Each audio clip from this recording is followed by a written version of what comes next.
Dimana setiap sore menjelang maghrib, Wak, Datung ini sering melihat Datu buka jendela rumah dan sedang berbicara dengan seseorang.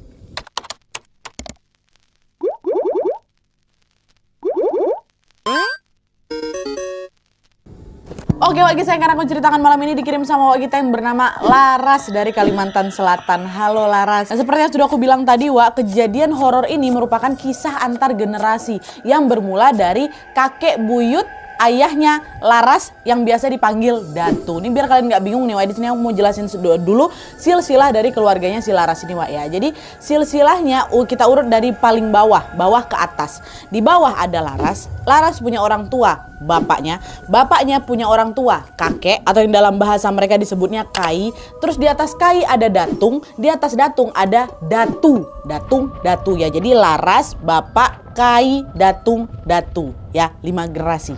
Nah, kisah horor ini pertama kali itu diceritakan sama Datung, which is si generasi kedua ini atau kakek buyutnya si Laras atau anaknya Datu, kayak gitu. Semoga kalian nggak bingung lah ya, ngerti lah kan? Ingat tadi apa? Datu, Datung, Kai, bapak, Laras gitu ya. Nah, jadi, Wak, ceritanya bapaknya Laras ini cerita dulu keluarga besar mereka ini tinggal terpisah dan tersebar di berbagai daerah di Kalimantan. Tapi meskipun rumah mereka ini saling-saling berjauhan, Wak, setiap setahun sekali mereka akan rutin berkumpul untuk mengadakan macam perkumpulan keluarga kayak gitulah, Wak. Nah, acara ini memang sengaja dirancang supaya mereka semua si keluarga besar ini gak putus silaturahminya. Dan acaranya juga dilaksanakan di rumahnya Datung, which is kakeknya si bapak. Nah, mereka memilih rumah Datung karena Datung lah anggota keluarga mereka yang tertua kala itu. Dan biasanya acara keluarga ini kan memang diadakan di rumah si paling tua ya kan, Wak. Dan kebetulan waktu itu Datu atau si generasi pertama ini, ayahnya Datung ini sudah meninggal dunia, Wak. Jadi otomatis Datung lah ini yang merupakan keluarga tertua selanjutnya. Ya, ini cerita dari bapaknya dulu waktu bapak lagi kumpul-kumpul keluarga lah ini. Nah, pada suatu hari pas keluarga besarnya bapak ini lagi kumpul, Wak, di rumahnya Datung ini, seperti biasa mereka saling melepas rindu dan bertukar cerita. Awalnya obrolan mereka tinggi ya masih seputar topik yang umum aja, saling menanya kabar, nanya kondisi rumah kayak gimana, sekarang lagi sibuk apa, gimana nilai rapor anak-anak cucu mereka kayak gitu yang masih sekolah, gimana kerjaan di kantor dan lain-lain kayak gitulah. Nah, topik obrolan itu lama-kelamaan makin berkembang lagi nih dan merembet ke pembahasan yang lain, di mana pada saat itu mereka ini cerita tentang berbagai kejadian yang tidak terduga yang mereka alami selama setahun belakangan ini, Wak. Dan ternyata ada serangkaian kejadian yang dirasa cukup janggal sama keluarga mereka waktu lagi ngobrol-ngobrol kayak gini lah.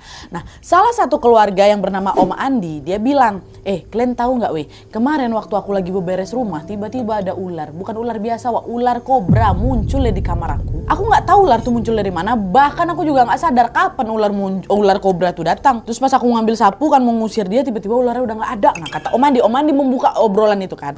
Nah, mendengar cerita Om Andi, beberapa anggota keluarga yang lain ikutan nyaut. Masa iya, Andi? Sama, Andi. Berapa hari yang lalu juga ada ular kobra loh di rumahku, dia munculnya di dapur.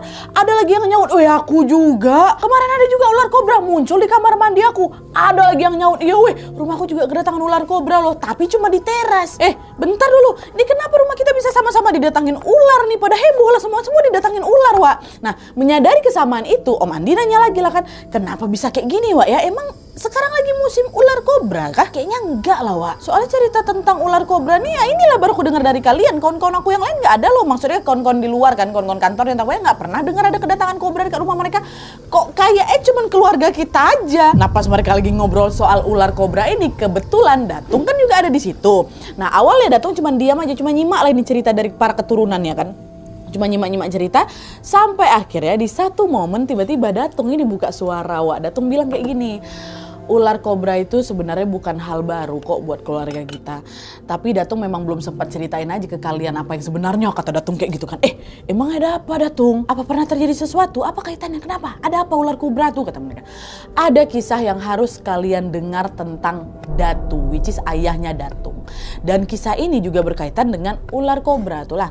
Nah, sekarang selagi semua lagi pada ngumpul, Datung ceritakan lah. Ya, kata, wah, Datung cerita lah, kumpul lah itu semua keturunannya kan. Nah, jadi Nah jadi Wak, kisah yang diceritakan sama Datung ini terjadi sudah berpuluh-puluh tahun yang lalu pada saat Datu masih hidup.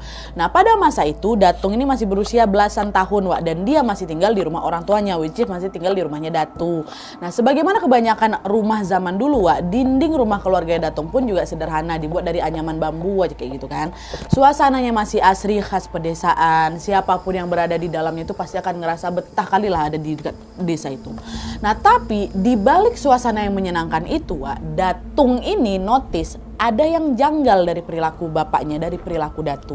Dimana setiap sore menjelang maghrib Wak, Datung ini sering melihat Datu buka jendela rumah dan sedang berbicara dengan seseorang. Ya, entah siapa sebenarnya yang lagi bicara sama Datu. Selama Datu melakukan kebiasaan itu, si Datung ini nggak pernah diizinkan untuk mendekat dan melihat aktivitas itu. Dan nggak cuma Datung aja Wak, para anggota keluarga lain juga nggak boleh mendekat ke aktivitas si Datu ini kan. Selama bertahun-tahun Datung juga nggak pernah melanggar larangan itu, dia nurut perintah bapaknya. Sampai akhirnya pada suatu hari Datung ini macam udah nggak bisa lagi nahan penasarannya kalau kenapa lah ya, apa yang dibuat sama bapak aku nih kayak gitu kan. Nah kebetulan pada saat itu, pada suatu hari Datu lagi siap-siap Wak, dia mau berangkat haji. Lalu di satu momen sebelum Datu berangkat haji ini, seperti biasanya pada saat sore menjelang maghrib tiba, Datu kembali lagi buka jendela rumahnya untuk mengobrol dengan seseorang yang entah siapalah itu tadi kan. Nah terus sambil ngendap-ngendap Datung ngintip Wak, ngintip obrolan mereka melalui celah-celah dinding rumah tuh kan, karena kan dinding mereka kan masih dari anyaman biasa kan, anyaman bambu kan. Dia ngintip, nih aku udah penasaran kali nih bapakku ngomong sama siapa gitu kan, ngintip lah si Datung. Nah dari sela-sela dinding bambu itu lah, Datung melihat yang lagi ngobrol sama Datu bukan manusia, melainkan ada dua sosok ular kobra berukurannya besar, dan mungkin ada ribuan ular kobra lainnya berukuran kecil-kecil yang ngelilingin rumah mereka. Astagfirullahaladzim. Nah di situ Wak, Datung ini langsung tahu kalau ular kobra itu bukan ular sungguhan. Kenapa? Karena dua ular yang berukuran besar yang lagi ngomong sama Datu itu ada janggutnya. Ada janggut dan mereka bisa ngomong bahasa Banjar. Itu kata si Datung. Astagfirullahaladzim. Oh pastilah ini ular-ular nih pasti inguannya atau peliharaannya bapak aku nih, peliharaannya Datu nih. Dan FYI kata Wawa ya, bagi masyarakat Kalimantan apalagi generasi-generasi sebelumnya seniornya tuh memiliki inguan atau peliharaan merupakan hal yang umum kata Wawa. Bahkan mungkin pada saat itu hampir semua orang tuh punya inguan masing-masing Wak. Dan tujuannya adalah untuk menjaga keluarga mereka dari bahaya. Nah biasanya inguan itu tuh nantinya akan diturunkan tuh ke satu generasi ke generasi berikutnya kayak gitu. Itu informasi inguan. Inguan tuh apa? Itulah peliharaan. Ini peliharaannya bapak nih kata Datung kan. Nah kita balik lagi ke cerita. Nah dari dalam jendela rumahnya Wak, Datu ini beradu tatap dengan dua ular kobra besar tadi. Lalu sesaat kemudian terdengarlah si Datu ini ngomong ke mereka pakai bahasa Banjar juga. Pokoknya artinya kayak gini. Aku mau pergi ke Mekah, aku mau naik haji dan aku tidak akan kembali lagi. Mulai hari ini kalian akan aku lepaskan. Kalian bisa melanjutkan hidup sesuai keinginan kalian sendiri. Pesanku hanya satu, tolong jangan pernah mengganggu anak cucu keturunanku. Ya, kata Datu kayak gitu Wak. Nah dengar ucapan Datu, ular kobra ini macam ngangguk. Dia ngangguk dan dia mengucapkan terima kasih. Ya, lalu sedetik kemudian tiba-tiba mereka semua menghilang ya, bukan mundur, hilang. Nah Datung yang menyaksikan itu apa yang nggak terkejut ya Wak. Selama ini dia nggak tahu kalau ayahnya atau Datu ini ternyata memiliki inguan berupa ular kobra. Nah untuk memastikan hal itu Wak, keesokan harinya Datung pun memberanikan diri lah kan, dia mau langsung tanya ke bapaknya, langsung nanya ke Datu. Dengan hati-hati Datung bilang, Pak maaf Pak, kemarin aku ngelihat Bapak lagi ngobrol sama ular kobra. Inguan bapak itu ya, kata si Datung kan. Datu sempat kaget, kok tahu dia kan, sempat kaget dengan anak yang nanya kayak gitu. Oh kamu udah tahu ya? Ya udah gini, karena kamu sudah terlanjur tahu jadi lebih baik bapak ceritakan semuanya. Iya benar, ular-ular itu inguan bapak. mereka sudah ada sejak dulu dan diturunkan dari keluarga-keluarga kita sebelumnya. Selama ini mereka sudah membantu menjaga keluarga kita dari banyak sekali hal-hal buruk, nak. Tapi sebelum Bapak berangkat haji nanti, Bapak merasa sebaiknya sudah mereka dilepaskan saja. Bapak sangat percaya zat yang paling tinggi kuasanya dalam menjaga kita semua hanyalah Allah Subhanahu wa Ta'ala. Jadi Bapak lepaskan dia. Terus Datung nanya lagi, Pak, maaf Pak, kemarin saya juga sempat dengar kalau Bapak nggak akan kembali lagi setelah berhaji, Pak. Maksudnya gimana nih? Nah, waktu dapat pertanyaan itu, Datuk menanggapi pertanyaan itu dengan tersenyum aja. Ya udah, dia tepuk lah kan pundaknya Datung, dia bilang, jaga dirimu baik-baik ya, jangan lupa ibadah. Kata dia, macam Datu tuh punya firasat lah gitu. Udahlah kan, akhirnya singkat cerita sudah Datu pun berangkat haji. Berangkat haji dulu gak kayak berangkat haji sekarang kan, berangkatnya bisa berbulan-bulan dan belum tentu juga balik.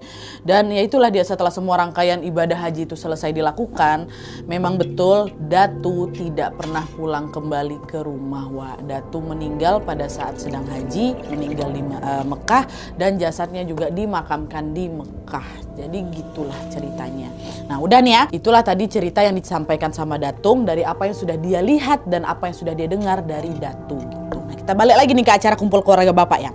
Nah setelah Datung menyelesaikan ceritanya, Datung bilang lagi lah, mungkin ular-ular kobra yang tiba-tiba muncul di rumah kalian itu, yaitu sebenarnya itulah dia Ingwan Datu. Mereka pasti tahu kalau kalian semua ini adalah keturunannya Datu. Nah salah satu dari mereka di sana jawab, tapi bukannya ular kobra itu udah dilepaskan ya Datu? Kenapa mereka masih ngampirin kami? Walaupun Datu udah melepaskan mereka, ya nggak bisa dipungkiri juga kalau ular-ular itu untuk selamanya punya ikatan sama keluarga kita. Penjagaan yang pernah mereka beri ke generasi kita sebelumnya ya akan tetap dilanjutkan ke generasi selanjutnya. Itulah kenapa ular-ular tadi bisa sampai ke rumah kalian.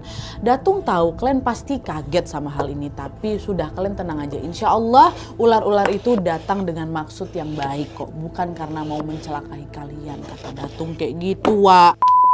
Udah lah tuh kan, akhirnya setelah mengetahui kisah tentang si Ingwan ular kobra bilik Datu, Wak, sekarang gantian lagi nih Om Andi lagi. Om Andi pun menceritakan juga pengalamannya. Nah ternyata Wak, Om Andi ini punya pengalaman unik yang berkaitan sama ular kobra juga. Jadi gak cuma waktu dia datang waktu di kamar itu aja, dia punya lagi nih pengalaman yang sepertinya ada kaitan sama si Ingwan Datu. Jadi ceritanya Wak, Om Andi ini kan adalah seorang pekebun jagung. Nah dia ini memiliki kebun jagung yang cukup luas lah gitu di dekat rumahnya.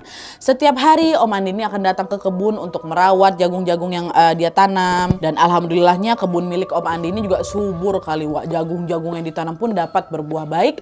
Iya betul. Dapat berbuah baik dan menghasilkan jagung yang berkualitas tinggi. Itulah sumber penghasilan dan juga kerjanya Om Andi. Jadi dari hasil penjualan inilah Om Andi pun dapat menghidupi keluarganya. Nah terus pada suatu hari sebelum tiba waktu panen, Wak, pas Om Adi ini lagi datang ke kebun, dia ngelihat ada banyak sekali pohon jagungnya yang udah kosong. Jadi jagungnya nggak ada, jagungnya udah dipetik. Tapi pada saat Om Andi ini menyusuri kebunnya untuk mencari di mana nih, kok jagung-jagung aku pada hilang, kok pada dipetik nih. Om Andi tidak menemukan apa-apa, jadi jagungnya hilang, Wak. Nah di situ Om Andi pun sadarlah kalau jagung aku nih pasti udah dicuri nih sama orang ya kan. Nah aksi pencurian itu nggak hanya terjadi sekali dua kali aja, Wak. Sering banyak yang dicuri nih jagung-jagungnya Om Andi. Nah di situ Om Andi kesal gara-gara kan pencurian ini terus terulang ya kan, lama-lama Om Andi pasti rugi. Tapi sayangnya Om Andi nggak tahu nih siapa orang yang udah curi jagung dia. Dan di sisi lain juga Om Andi tuh nggak mau ribut gitu loh, Wak, sama siapa-siapa. Akhirnya ya sudahlah, di tengah rasa kesalnya itu Om Andi cuma bisa menenangkan dirinya sendiri dengan bilang, oh ya sudah, aku ikhlaskan aja lah jagung-jagung yang hilang itu. Mungkin si pencurinya ini lebih membutuhkan dibanding aku, kata si Om Andi. Om Andi dah ya udah, memang bukan rezeki aku. Dah Om Andi pun nggak ambil pusing lagi, Wak, dengan aksi pencurian itu. Dia tetap merawat kebunnya, dia tetap memanen jagung-jagung yang tersisa dan lain sebagainya.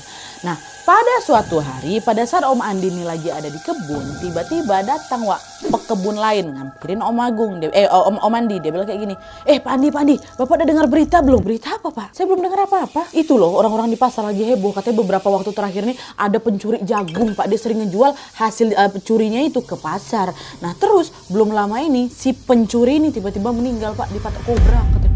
Nah pas dengar cerita tentang si pencuri jagung itu ya Om Andi nggak mikir aneh-aneh, Wak. Mungkin ya sudah memang takdir dia meninggal karena dipatok ular ya kan. Tapi setelah Om Andi mengetahui kisah tentang inguan ular kobra dari siapa ini, dari Datung. Disitulah baru Om Andi nih sesuatu. Oh iya, jangan-jangan ular kobra yang matok si pencuri itu sebenarnya inguan Datung nggak ya? Apa mungkin yang dilakukan dia supaya si pencuri ini nggak ngambil lagi jagung dari kebunku? Ada hubungannya mungkin nggak ya Datung gitu? Om Andi nanya lah kan, ya wallahualam, kata Datung. Entahlah Wak, sebagian keluarga mereka meyakini kalau itu memang bentuk pertolongan dari inguannya Datu. Sebagian mikir kayak gitu, tapi sebagian yang lain juga nganggap ya udah itu cuma kejadian kebetulan aja, kayak gitu. Nah terus si Laras nih, Wawa yang ngirim cerita ini atau keturunan dari Datung selanjutnya ini juga termasuk orang yang menganggap kalau kisahnya Om Andi itu yang cuma kebetulan aja. Si Laras di bagian situ Wak.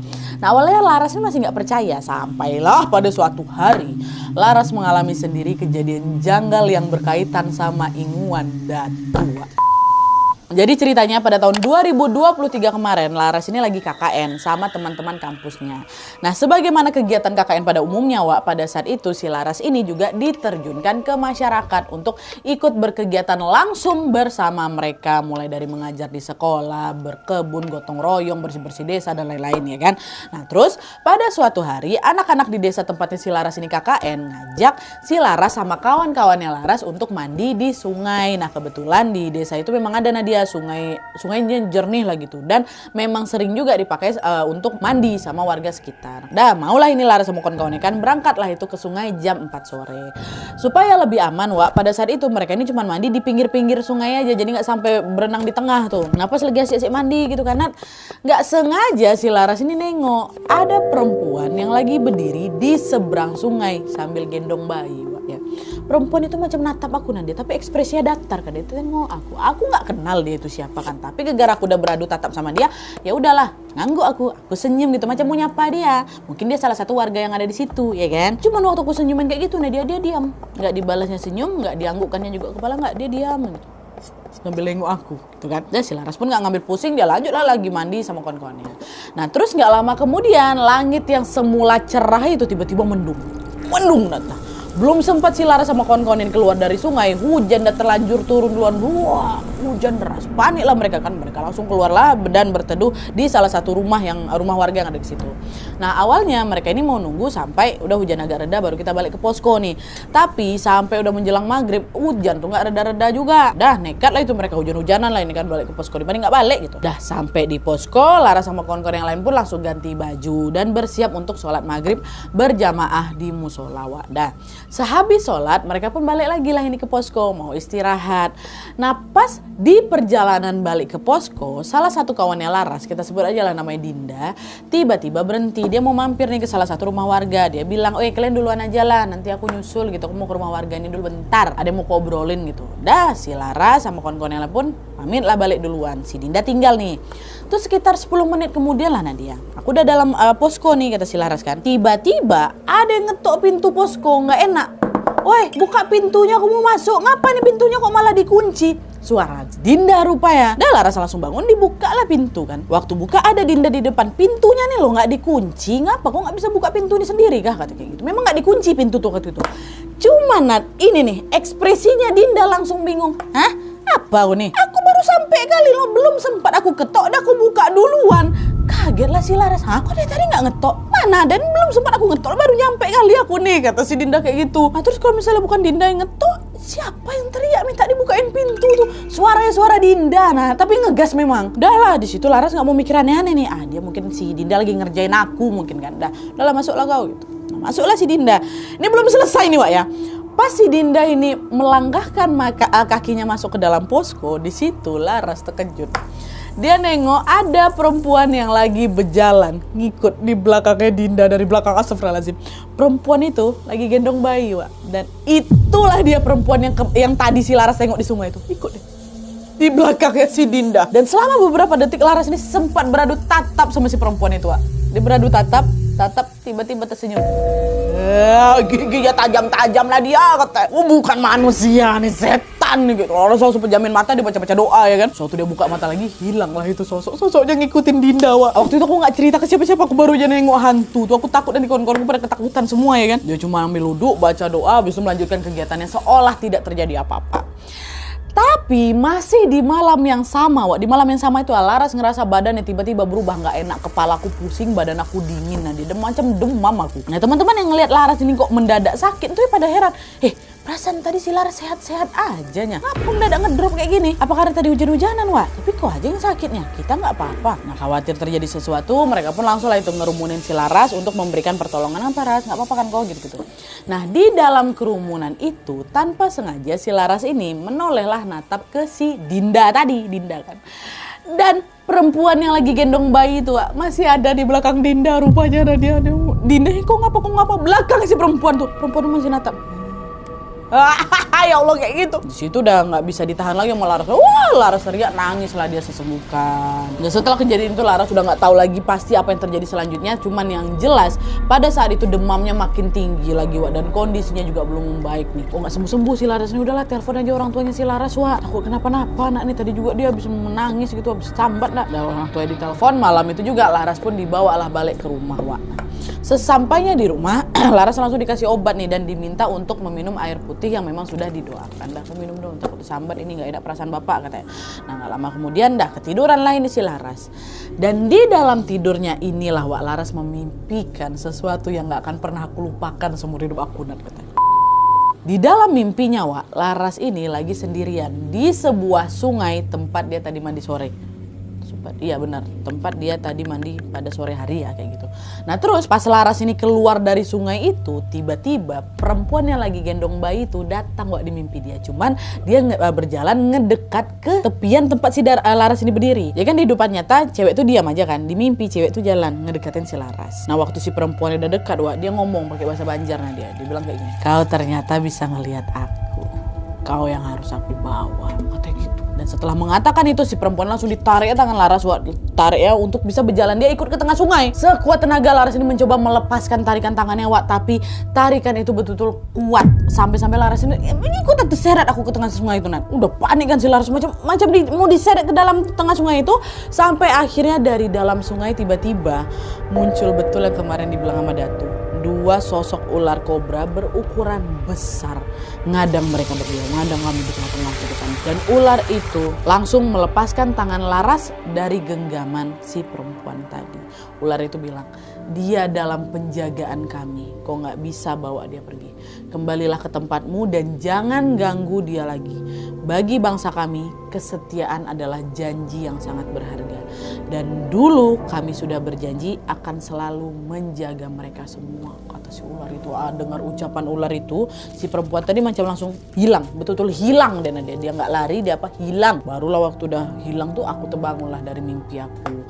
Nah awalnya, Wak, Laras ini menganggap kalau ya udah mimpi itu cuman mungkin kebetulan aja gitu kan. Tapi anehnya sejak Laras memimpikan hal itu, kondisinya langsung membaik. Bener waktu bangun tuh langsung membaik aku. Nah dia kepala aku udah nggak pusing lagi, badan aku udah nggak panas lagi. Nah besoknya langsung berangkat KKN lagi aku. Laras sebenarnya nggak tahu, Wak, siapa dua sosok ular kobra yang dia lihat di mimpinya itu.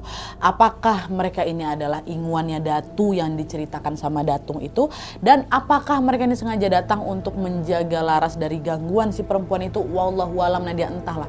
Tapi yang jelas bagi Laras tidak ada salahnya kita untuk saling berprasangka baik terhadap segala sesuatu.